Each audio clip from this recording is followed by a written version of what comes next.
Assalamualaikum warahmatullahi wabarakatuh.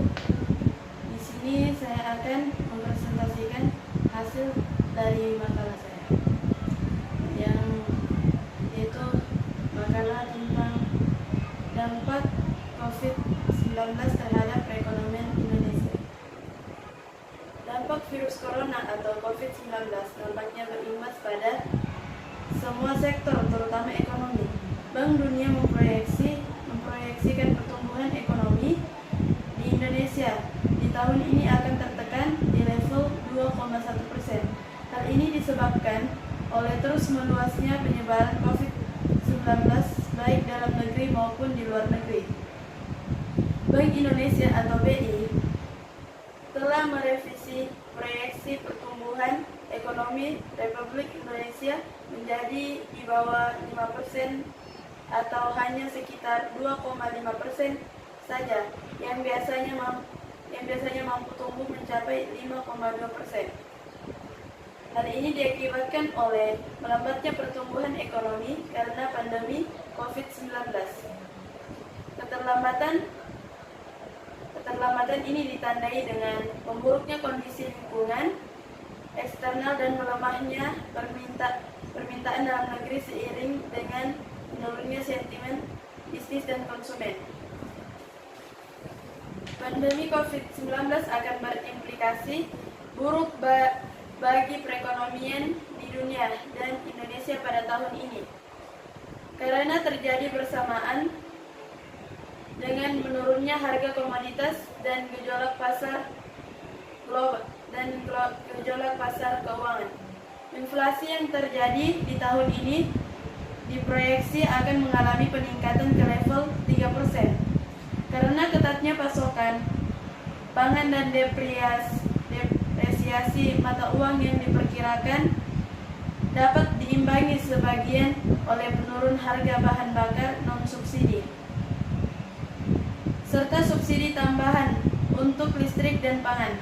Namun, pada tahun 2021, inflasi yakni kembali ke level normal, yakni 2,8%. Sementara itu, berbeda halnya dengan inflasi. Segi pendapatan ekspor pariwisata dan komoditas diperkirakan terjadi penurunan yang menyebabkan defisit transaksi berjalan mencapai 2,9% dari produk domestik bruto atau PBD pada tahun 2020. Seperti pada laporan World Bank yang bertajuk East Asia and the Pacific, The Time of COVID-19 pada hari Selasa tanggal 31 Maret 2020 lalu, menyatakan meski sempat tertekan di tahun ini, pertumbuhan ekonomi RI akan kembali rebound di kisaran 5,4% pada tahun 2021 mendatang. Hal ini seiring dengan tingkat permintaan agregat yang kian stabil.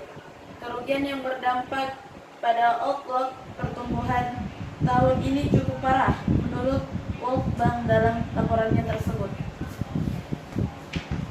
Lebih lanjut, World Bank menyebut berbagai upaya yang dilakukan dalam mencegah penyebaran baik secara global maupun domestik akan mengurangi tekanan terhadap permintaan harga komoditas, perdagangan internasional, hingga pariwisata dan sentimen bisnis global serta pertumbuhan investasi. Mereka menilai pertumbuhan investasi akan melambat akibat adanya fluktuasi pada perdagangan yang menyebabkan kepercayaan investor menjadi lebih rendah. Namun, kendati demikian, ongkos kredit yang lebih murah serta usulan reformasi ekonomi diharapkan bisa mendukung proses pemulihan dalam beberapa waktu ke depan. Adapun pertumbuhan belanja pemerintah diproyeksi bakal menguat dengan besarnya paket stimulus fiskal yang digelontorkan dalam meredam dampak virus corona. Di tengah penurunan tajam pertumbuhan dan perdagangan global, ekspor dan impor Indonesia diperkirakan akan terkontraksi untuk kedua kalinya tahun ini. Defisit transaksi berjalan atau current account deficit atau CAD pun diproyeksi akan melebar dari 2,7% terhadap PDB menjadi 2,8% terhadap PDB lantaran pendapatan dari pariwisata yang merosot tajam. Juga harga komoditas yang terus tertekan, jelas Bank Dunia. Menurut Gubernur BI Peri Warjio, pulihnya perekonomian Indonesia pada tahun depan dipengaruhi oleh upaya pemerintah dalam memperbaiki iklim investasi, memulai rancangan undang-undang atau RUU, Omnibus Law, Cipta Kerja dan Perpajakan. Sebelumnya, Peri menjelaskan kondisi COVID-19 terhadap perekonomian global menyebabkan ketidakpastian yang sangat tinggi dan menurunkan kinerja pasar keuangan global, menekan banyak uang dunia, serta memicu pembalikan global kepada aset keuangan yang dianggap aman. Proses pertumbuhan ekonomi dunia juga menurun akibat terganggunya rantai penawaran global, menurunnya permintaan dunia, dan melemahnya keyakinan pelaku ekonomi.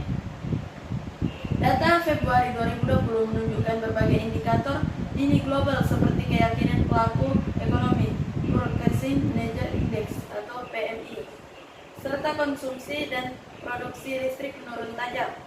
Dengan resiko ke bawah yang sangat besar, Bank Indonesia memperkirakan pertumbuhan ekonomi global 2020 turun menjadi 2,5%, lebih rendah dari pertumbuhan ekonomi 2019 sebesar 2,9% dan juga proyeksi sebelumnya sebesar 3,0%, ujarnya. Pasca berakhir wabah COVID-19, perekonomian global diperkirakan kembali meningkat pada tahun 2021 menjadi 3,7%, lebih tinggi dari perkiraan sebelumnya 3,4%. Bank Indonesia terus memperkuat koordinasi dengan pemerintah dan OJK untuk memonitor secara cermat dinamika penyebaran COVID-19 dan dampaknya terhadap Indonesia dari waktu ke waktu. Semoga pandemi ini dapat segera berakhir agar segala sektor dapat berjalan kembali seperti semula. Dapat disimpulkan jika penyebaran COVID-19 di Indonesia selalu terjadi peningkatan setiap harinya. Kebijakan social distancing mengakibatkan masyarakat tidak bisa menjalankan sistem perekonomian dengan baik, sehingga perekonomian masyarakat Indonesia menjadi menurun. Sekian dari presentasi, itu hasil dari makalah saya. Jika ada kurang dan lebihnya, mohon dimaafkan. Wabillahi taufiq wal hidayah.